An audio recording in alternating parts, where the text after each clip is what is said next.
ఇంకెన్నాళ్ళు ఇట్లాగా పెళ్ళెప్పుడు చేసుకుంటావు? నువ్వేమైనా పడిచి పెళ్ళం అనుకున్నావా? ముదురు పెట్టి టెంట్ లాగా తయారవుతున్నావు.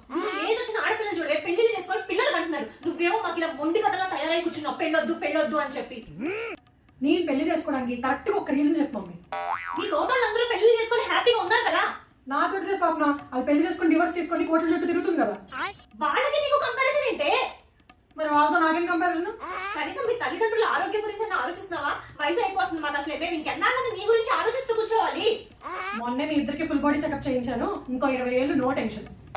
నువ్వు అలానే అంటా ఉండు. ఈలోపు ఏదో ఒక దిక్కుమాల వైరస్ వచ్చి మేము ఇద్దరం పోయామనుకో. పెళ్లి చేసుకున్న తర్వాత నేను మా ఆయన ఏ గ్యాస్ సిలిండర్ పెళ్లి పోతే పెళ్లిళ్ళ గురించి మాట్లాడమంటే చావు గురించి మాట్లాడతావంటే? నువ్వే కదా మమ్మీ స్టార్ట్ చేసావు. కనీసం మా గురించి ఆలోచించకపోయినా ముసలు ఆయన మీ తాతయ్య గురించి అన్న ఆలోచించు. నీ పెళ్లి ఆయన చివరి కోరిక బిగ పట్టుకొని సాగకుండా కూర్చున్నాడు. ఏం తాతయ్య? మనవరాల వాళ్ళ మాటలు విని పొరపాటును కూడా పెళ్లి చేసుకోమాకమ్మా, హ్యాపీగా ఉండు. ఇదంతా కాదే.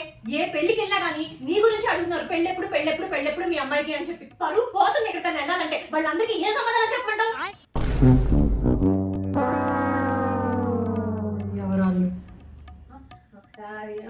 ఎవరంటే ఎవరండి ఎవరండి? మీ సీను మామయ్య, మీ రాణి పెద్దమ్మ,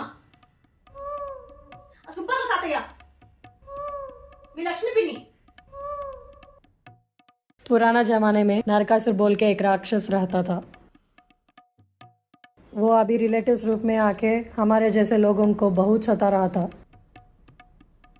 मैं उधर जाता, सुत्ती तो करता, उनका मरना वार्ता लेके बैक आता।